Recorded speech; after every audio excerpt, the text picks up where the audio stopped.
The old one was bad. Teenset Shimmer gets wasted in her room while listening to Nirvana by Violently Irrelevant. Chapter 0. Like specks of dust in the sun. The busted speaker and its good counterpart crackles a bit because of the loud volume. Even before the song begins, it is like electricity in the air. Bright daylight from outside beams in through the single dirty window. Specks of dust glitter in the light and dance with the smoke from a smoldering cigarette butt left in an almost full tray. The room looks like a bomb went off, the usual fine mess. Clothes everywhere, the bed undone, stuff on shelves, stuff on the bed, stuff on the floor. In the middle of this intricate clutter of random things lies a lone teenage girl. Her jeans-clad legs are bent with shins and bare feet resting on the bed. Her back as well as her head is on the floor, her eyes fixed on the ceiling. Her head is surrounded by a halo of crimson and bright yellow. Even though her mane of hair is tangled and dirty, it has a certain brilliant sheen in the light. The buzzing electricity from the stereo is joined by the blaring guitar and stomping drums of the next song. The endless microseconds of silence are over. Time now passes at its normal tempo for a while again. The teenager on the floor does not move a muscle for a good 5 minutes. The song fills the room, enveloping her entire being, letting her thoughts drift off to other places, other times, other memories. She balances between sad, contemplative, and willfully apathetic. The chorus of the song cuts through her thoughts, somewhere between a pleasant picnic and the last time she got beat up. Losing a fight doesn't happen that often. Picking them has steadily decreased, though. She chews on her lower lip for a bit, letting the words "pick a fight" mull around and mingle with the other little thunderclouds that float around in her mind. She takes her eyes off the swirling, glittering specks in the air, and her eyes searches for a while before falling on a bottle standing next to her on the floor. She reaches out and grasps it. Cider, not the first nor last. She looks at the bottle for a while, the music snaking its way back into her divided focus and interrupting her drinking. The kicking drums, the screech of the vocalist along with the grinding of the bass. The lyrics float into her mind on their own little glittering specks, to contest even more of her momentary attention. Beautiful words, no matter if they are poetry or nonsense. A good minute passes before she raises the bottle and empties the remaining cider in between slack lips. The dying fizz of the cider is followed by a swallow and a soft sigh. She lets the bottle fall out of her grasp. It thumps against the linoleum and takes a short roll before stopping by a discarded sock. She looks up to the ceiling again. The empty white space looms, threatening to crush her. She rolls her eyes and tries to put her focus back on the flying dust. That fancy has passed. Breathing out through her nose, she sits straight up in a lithe motion while tossing her legs off the bed. She twists around and sits down like a sack of potatoes, back against the edge of the bed. She pulls a hand through her hair, collecting a stray strand from her face. Surveying the room, she looks for her next little goal. The music surges back, attempting to steal away her attention yet again. She has nearly given in to it when her eyes fall upon a new object of momentary fancy. The ashtray. The earlier source of smoke has now died, but that is not what the searching hand of the girl reaches for. Among its thicker factory-made kin lies the thin, burnt, hand-rolled stump of a not quite fully smoked joint. She holds up the twisted little thing in the daylight and examines it with great scrutiny. She flicks away some ash from the burnt end and straightens out the crumpled rolling paper. There seems to be some meat left on this carcass. She pats her pockets absent-mindedly, looking for a lighter.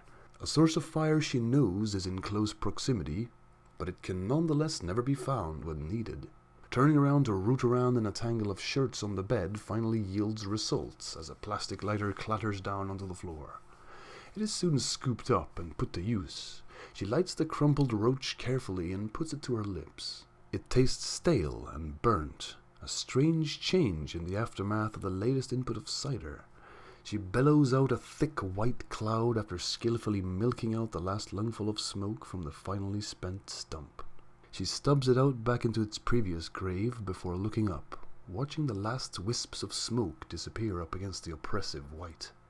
The cloud is gone in fair synchronization with the beginning of the next song. She shifts a little and puts her elbows on the bed behind her while letting her head fall back. She closes her eyes and invites the music fully into her mind. Things rush back and forth through the darkness behind her eyelids. Did she have plans for the day? No, it has been some time since she had an interesting Saturday. Her head spins lightly as the muddled high of the cheap weed dances a little jig with the alcohol already in her system. She opens her eyes, takes a deep breath, and licks her lips briefly. There's only one solution to this problem. She brings her head forward again, the movement causing a firestorm of hair to follow. She starts off forward. Getting up proves more difficult than expected, and she has to place a hand against the floor to steady herself. This provokes a giggle. The short, bubbly sound throws her further off her game. She half stands in an uncomfortable pose for a moment, listening for if the strange sound is heard again. Nothing but music. She shrugs it off and takes a few fairly coordinated steps. Why is the cider so far away? Because the bottle she emptied was the last one of the pack. She ponders the pack question while grabbing a fresh bottle of cider from the box on the chair by the door. Pack of bottles? A pack of wild animals. She chokes back another giggle. Twistcap is a girl's friend right now. No actual brain power needed to acquire or opening the container of alcohol. She raises the bottle to tip some of its contents into her mouth. The not quite cold, sweetly acidic liquid instantly kills the last of the burnt taste in her mouth. She takes a few short, non-straight steps back towards the bed and soon slumps down into the same position as before. The cottony cloud in her head has grown to such a size where it rather successfully blocks out her ability to think about more than one thing at a time. This is a surprisingly good feeling, or thought, as it were. She sits as if in a trance for some time, fascinated by her current inability to think. Life has boiled down to the very now, every breath, almost every blink. She cracks a small smile for herself and puts the glass bottle to her lips again, taking a long swallow with more savoring the enjoyment than before. The drone of the music has swiftly been demoted to a background player. She climbs the stairs and ladders of her own mind. The obstacles are many and the path is not the least bit straight, but there is a goal. Why should she sit here in her self-styled hell? The room starts taking on almost comically villainous characteristics. The steady stream of music becomes the only thing that beats back the oppressive evil the walls and ceiling hold. She rubs her arms as she suddenly feels like a lone traveler, huddled by a dwindling campfire in some dark, cold, inhospitable place. The song ends and she is rushed back into reality for a second. She sighs deeply and eyes her bottle of cider. Was she on the edge of something there? The verge of discovery? A possible path out of this overgrown jungle. The next song kicks in, and before she can grasp what she was supposed to soul search for, she is cast back into the torrential river of thought. The song passes, so does the next and next. The girl sits unmoving, much like before, when the floating specks of dust were still a sight to behold. When was that? A week ago? A day? She cannot see if there's any difference in the light. There's just something about it.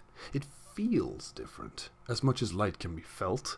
She looks down from the dancing lights and chases the last coherent thought she had. Something about wanting to leave this prison. How does she go about doing something like that? Then again, she managed to free her mind from her previous burdens. Burdens that now start to look like solutions to the problem closer at hand.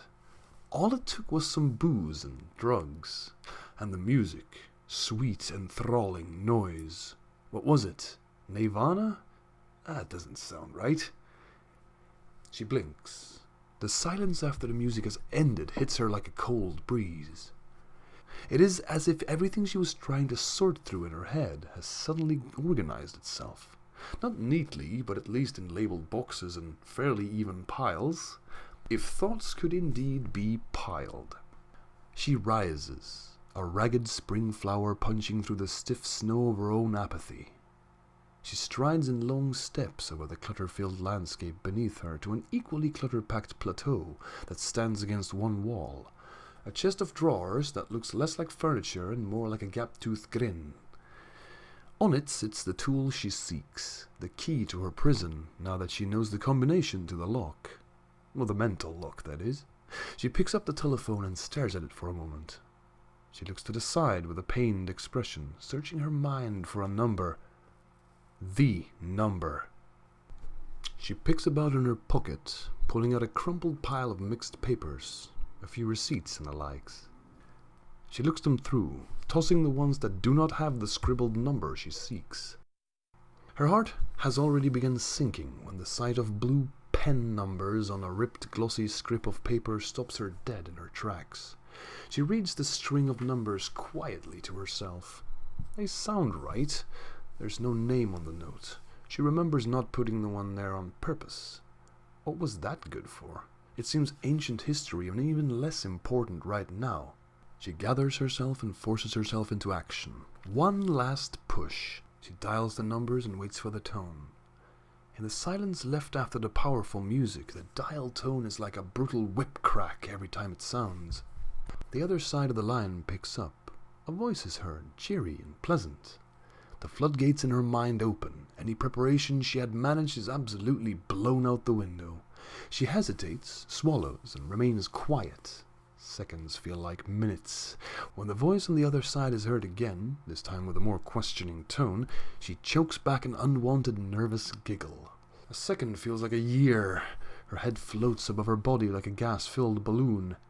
Why did she call? Oh, right. Escape. She knocks down another mental wall and blurts out some words. Twilight? Shimmer. Her heart races, chasing her head in the ever-expanding void far above the clouds. What did she say? Something utterly nonsensical. No, almost communication. She tries to commend herself on her bravery in the journey of getting sound through the communication device in her hand. Something so much more difficult and scary than it should be. Shimmer, Sunset Shimmer! Haven't seen you around lately.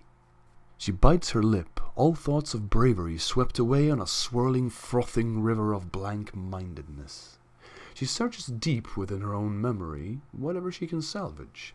How long was she away? What was the latest ordeal she faced while in the company of Twilight? Her blank mind is so squeaky clean it could make the perfect canvas for anything else than thinking.